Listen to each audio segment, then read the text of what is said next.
I came back home thinking nothing had changed. I was wrong the moment I stepped onto that roof and heard her voice say my name. My name is Matthew. I am 23, and 2 years away in Cincinnati for HVAC tech school felt longer than it should have. Coming back to the quiet suburb outside Columbus, Ohio felt like stepping into an old picture frame. Same cracked sidewalks. Same maple trees turning gold. Same smell of wood smoke floating in the air like nothing ever moved on. I told myself I was back just to save money, stack some cash, and figure out my next step. That was the excuse I kept repeating. I rented a tiny studio above a laundromat. One room, a hot plate, and a bathroom so small you had to turn sideways to close the door. It was cheap and close to everything I knew, especially close to Eric's place. Eric had been my best friend since we were kids. Same street, same bikes, same trouble. He still lived in the house we grew up hanging around. The day I signed my lease, he texted me. The roof took a beating in the last storm. Come fix it and I'll buy the beer. I grabbed my tool belt and walked over. The house looked smaller than I remembered. White siding, black shutters. The porch swing still creaked even when no one sat on it. Eric met me in the driveway, wearing an old Ohio State hoodie, smiling like I had never left. We climbed up on the roof and fell into that easy silence you only get with someone who knows you without trying. The sun was high. My shirt stuck to my back. Sweat rolled down my neck. We stopped for water, and that was when she came outside. Sandra, Eric's older sister. I had not seen her in years. Back then, she felt untouchable. Perfect car. Perfect smile. The kind of girl everyone noticed but pretended not to. I remembered her waving goodbye when I left for school, sunglasses on, already moving forward. Now she stood barefoot in the grass, wearing an oversized cream sweater that slipped off one shoulder. No makeup. No sunglasses. Just her natural face and a calm smile that felt quieter than I remembered. She held 2 glasses of iced lemon water. She handed one to Eric, then held the other out to me. "Hey, stranger," she said. "Welcome home." Our fingers brushed when I took the glass, just for a second. Still, my chest tightened like I had missed a step on the ladder. Eric drank his water and went right back up to work. Sandra stayed where she was, watching me like she was trying to understand something. I wiped my forehead with my shirt and reached for more shingles. I could feel her eyes on me without looking. "You filled out," she said, almost to herself. I laughed, awkward and quick. 2 years of hauling equipment will do that. She did not laugh back. She kept studying me like she was comparing the man in front of her to the boy she used to tease. "You really changed," she said. Then, like it was nothing, she added, "I'd totally go out with you now." My hammer slipped in my hand. My heart skipped hard enough to scare me. Eric was on the other side of the roof, unaware. Sandra did not smile or laugh. She held my eyes for one long moment, then turned and walked back inside. I stood there frozen, water glass in one hand, shingles in the other, her words hanging in the air like smoke. The rest of the afternoon blurred. We finished the job. We drank beer on the porch. We talked about sports and work and nothing that mattered. Sandra stayed inside. That night, I lay on my bed staring at the ceiling fan spinning slow circles. Her voice kept replaying in my head. Not teasing, not playful, certain. Like she had already decided something. The next morning, Eric texted again. "Pancakes if you want. Roof still needs work." I walked over before I could talk myself out of it. The house smelled like butter and coffee. Eric's mom waved at me from the table. Eric flipped bacon at the stove. Sandra leaned against the counter in gray joggers and an old sweatshirt, hair still damp. She looked up and smiled when she saw me. "Morning, handyman," she said softly. Something shifted in my chest. I told myself to ignore it. I told myself she was my best friend's sister. I told myself I was just fixing a roof. But deep down, I already knew. I was standing at the edge of something that could change everything. For the next week, fixing the roof became an excuse instead of a job. I showed up almost every afternoon after my shift at the shop. Eric was around sometimes, juggling calls or running for supplies, but other times it was just me on the roof and the quiet hum of the neighborhood below. Leaves started to fall. one by one, slow and lazy, like the season itself was easing into something new. Sandra started finding reasons to be outside. At first, it was small things. Watering the flowers along the fence. Raking leaves that did not really need raking. Sitting on the porch steps with a mug of coffee, watching me work without saying much. I pretended not to notice how often my eyes drifted toward her. Then one afternoon, she dragged an old chair into the shade and sat down with a sketch pad on her lap. Her pencil moved fast, confident. I kept telling myself to focus on the shingles, but every time I glanced down, she was there. Sometimes she caught me looking. When she did, she smiled like she already knew. We started talking more. Nothing serious at first. She asked about my job, about compressors and refrigerants, about why my hands were always scraped up. I asked about her sketches, why she drew so many rooms filled with plants and light. She told me she studied interior design, worked for a firm downtown, then left when it stopped feeling like hers. Now she freelanced, set her own hours, chose her own projects. I needed air, she said once, handing me a cold bottle of water, somewhere I could breathe.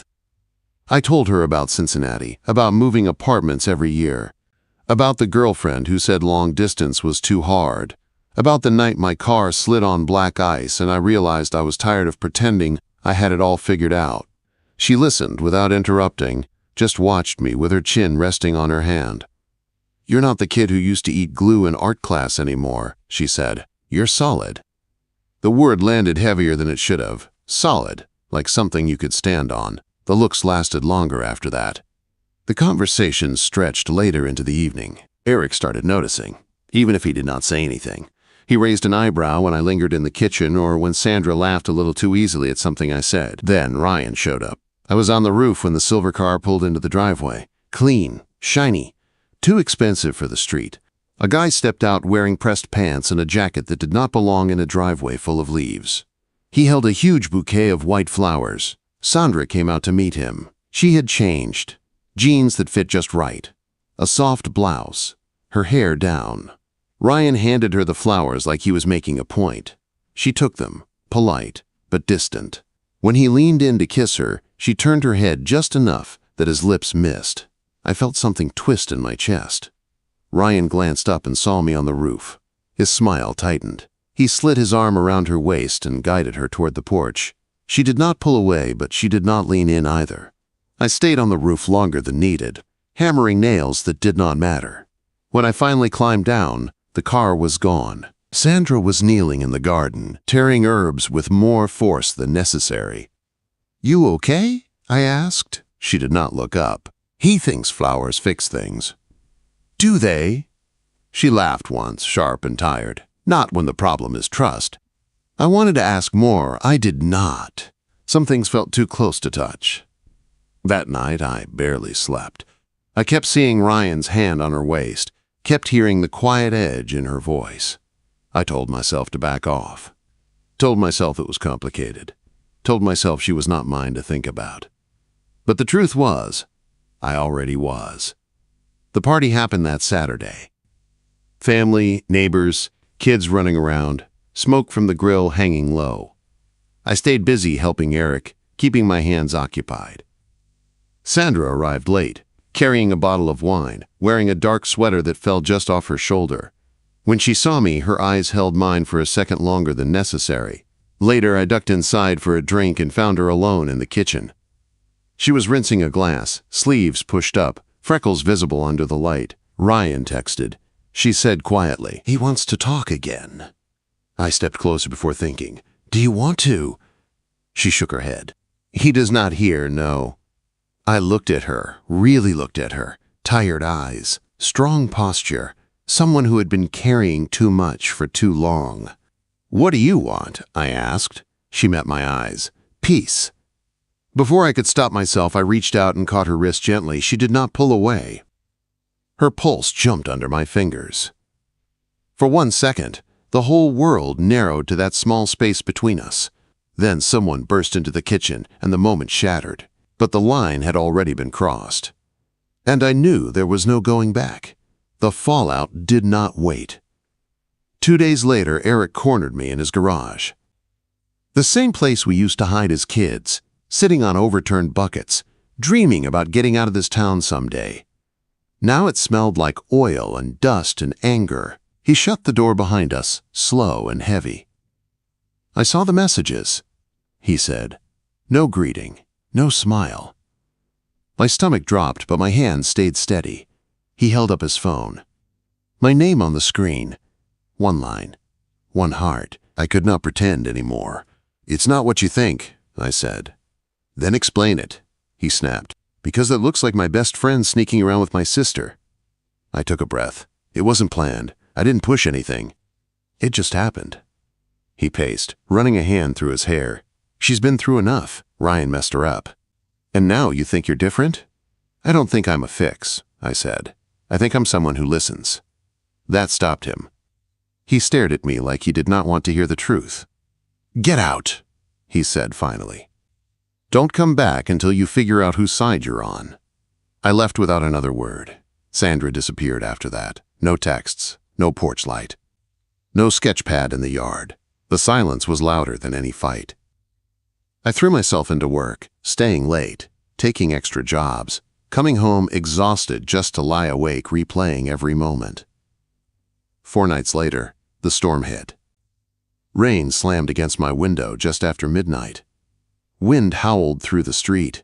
I was half asleep when I heard the knock. Sharp. Urgent. I opened the door and there she was. Sandra stood soaked from head to toe, hair plastered to her face, holding a small bag like it was the only solid thing left. Her eyes were red, but her voice was steady.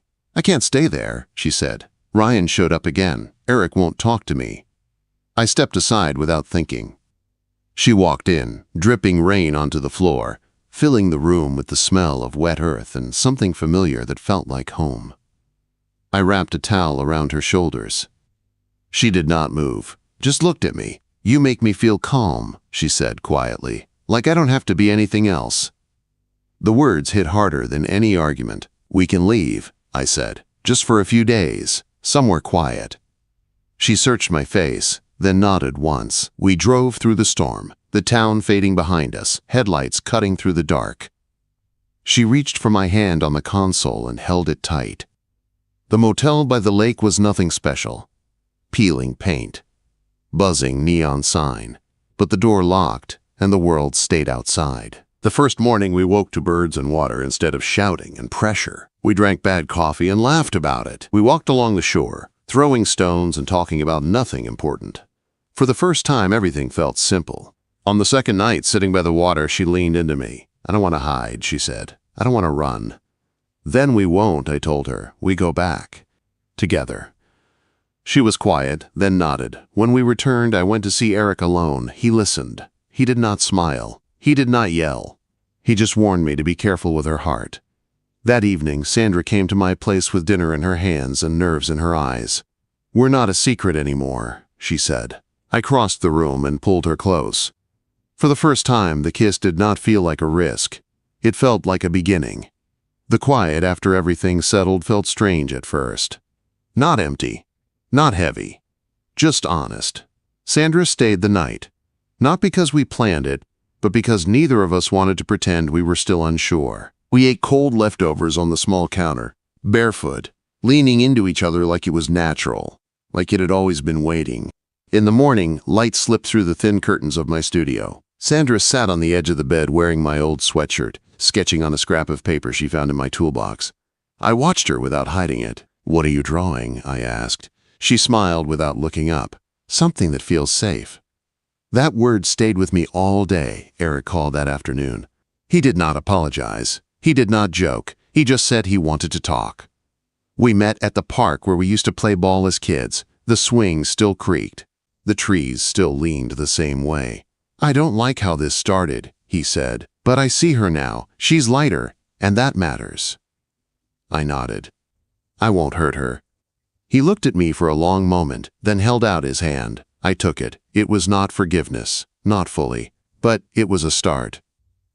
That night, Sandra and I walked through the neighborhood together. The air was cold. The streetlights flickered on one by one. She slipped her hand into mine like it belonged there. I spent so long choosing what kept everyone else calm, she said. I forgot about my own heart. I stopped walking and faced her. Love doesn't start with fixing or proving anything, I said. It starts right here. I tapped her chest gently. She smiled, soft and real, and leaned in. The kiss was slow, certain, no fear in it. Weeks passed. Winter crept in. Life found a rhythm. She worked from my place sometimes. Sketches spread across the table. I picked up more hours and started saving for something bigger. Not an escape. A future. Ryan faded out. Not all at once, but enough. Eric started dropping by again. Laughter returned to places it had left. One night, sitting on the floor with takeout boxes between us, Sandra looked at me and said, "You didn't chase me. You didn't try to save me." I shrugged. I just stood still. She reached for my hand. That's what I needed. I came home thinking nothing would change. I was wrong. Because sometimes, love does not rush in loudly. Sometimes, it waits quietly until you are ready to feel it.